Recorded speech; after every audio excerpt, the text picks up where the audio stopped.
Spokes person Anthony Debbarma, ওনাকে আমরা ঠিক সঠিক জানি না, সোশ্যাল মিডিয়া অথবা নিউজ চ্যানেলের মাধ্যমে আমরা শুনলাম যে ওনাকে নাকি কাগজপত্রে লেখা আছে কবুন্নি দফারাও আক্রমণ করছে।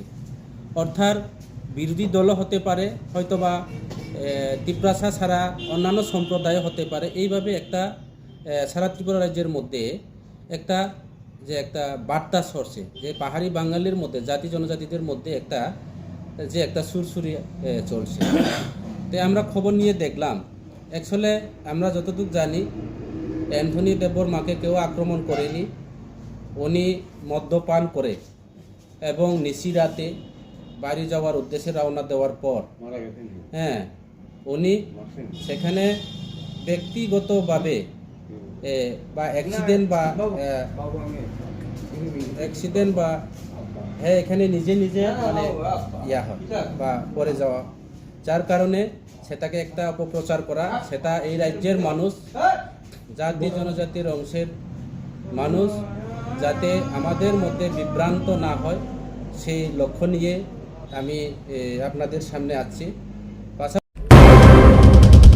কেন্দ্রতে যদি ডিমান্ড করি, কেন্দ্রতে তো তাদের ডিমান্ডপত্র বা ডিমান্ডের একটা যে বিল এইগুলি দিতে হয়, কিন্তু এইগুলিও দেওয়া হয়নি। শুধু বিধানসভা নির্বাচন এবং স্বশাসিত জেলা পরিষদ নির্বাচন যেহেতু সামনে আছে, সেই স্বশাসিত জেলা পরিষদ নির্বাচনে এবং ভিলেজ কমিটি দখল করা, জনজাতিদেরকে ইমোশন করে, এবং বিধানসভা নির্বাচনে কিছু বিধানসভার যাতে দায়িত্ব নিয়ে এমএলএ পদ নিয়ে ওনারা যাতে যেতে পারে, সে একটা তাদের পরিকল্পনা চলছে। কোনো গ্রেটার ত্রিপুরা ল্যান্ড কিছুই হবে না, সেটা আগামী দিনেও হবে না, কোনো দিন সেটা সম্ভব না। আমি আগেও বলছি, এখনও বলবো, গ্রেটার ত্রিপুরা ল্যান্ড যদি পেতে হয় তাদের যেমন আমরা একটা গৃহ নির্মাণ করি, আমরা একটা গৃহ নির্মাণ করতে গেলে ইঞ্জিনিয়ারের মাধ্যমে আমরা যে এই ঘরের মধ্যে কত জায়গা দরকার, এখানে কত দূর যে আমাদের রড সিমেন্ট এই ব্যবহার করা হয়, এটা একটা এস্টিমেট বা একটা আছে, কিন্তু তাদের মধ্যে কোনো এস্টিমেটও নেই।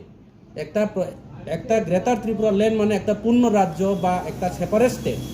এখানে কতটা সাব ডিভিশন থাকবে ওই গ্রেটার ত্রিপুরা ল্যান্ডের আওতাধীন, এখানে কত তহসিল কাছারি থাকবে, কত জনসংখ্যা থাকবে, কোন সীমানা নিয়ে হবে, যেমন ভৌগোলিক সীমা থাকা দরকার, মানচিত্র থাকা দরকার, তাদের মধ্যে এটা কিচ্ছু নেই। শুধু এডিসিতে একটা রেজুলেশন পাস করা হয়েছে যে আমরা গ্রেটার ত্রিপুরা ল্যান্ড চাই, এটা লইয়া কখনো বিল হয় না, সেটা একটা রেজুলেশন। সেটা পঞ্চায়েতেও রেজুলেশন হয়, বিধানসভাতেও হয় এবং এডিসিতেও হয়, এটা রেজুলেশন, সেটা বিল না।